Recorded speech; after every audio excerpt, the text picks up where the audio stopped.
That's what I done, and the compilation tape done exceeded all of my expectations. You know what I'm saying? Because I ain't never thought, I never imagined that I would be getting like an interview from you, an interview from 4080, an ad in different magazines. I never even imagined that. So I feel what like. What did you think was going to happen? Like, how many did you press up when you quit? What'd you do, like, for that? 5,000? When I pressed up. Okay, after the tape was finished, JT, a few other brothers, man, this tape gonna bounce, woo, woo, woo, right? So they was like real enthusiastic about the tape, and so I said, well, okay, cool. So I pressed up 2,000 cassettes and 1,000 CDs. Right. And they went like that. Right. And I pressed up some more, they went like that. Then I started pressing up 5,000 CDs, 5,000 tapes, 2,000 CDs. And so they went, and then you realized you needed more, so you just called them up and got them within a week or something? Yeah. Where did you go? Like somewhere around here? I went to Rainbow Records. My advisor, manager, Tony Jackson, he know the connections. Right. He know the connections and the resources to reach out at. So then Chris and Joe, right. They gave me a lot. See, Chris and Joe, they accepted me from the beginning. They knew that I didn't have no knowledge about what I was doing. You know what I'm saying? They knew I was taking a risk, but they accepted me as an individual. And they like, well, they gave me advice. We shook hands. Joe was real considerate toward me. Chris was real considerate toward me, and he showed me some of the articles the tape was in, and some of the write-ups the tape was getting. So I'm like, cool. And I felt comfortable. I felt comfortable communicating with Chris and Joe. So we ordered more tapes from Rainbow Records. They come back. It was moving like that. And then eventually we expanded from music people to City Hall. City Hall got with the program, and they was moving a lot of units.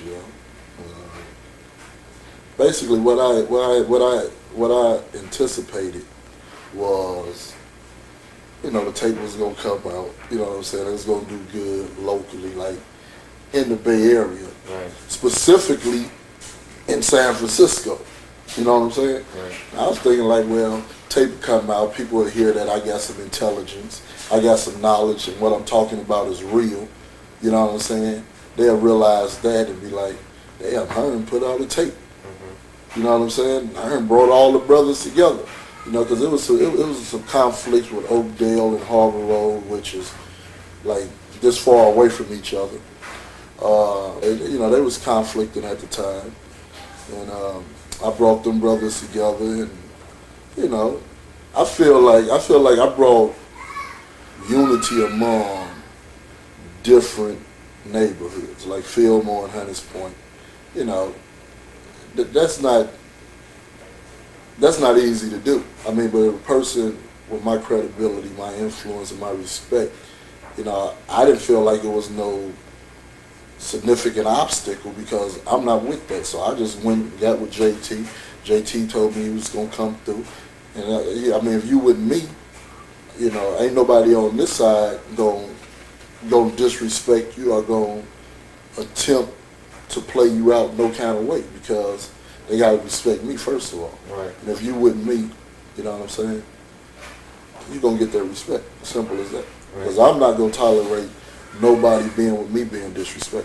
Okay, so if they just came over here by themselves from Fillmore, they'd probably be trouble then. Right? Well, like JT. See, JT he's a bigger figure.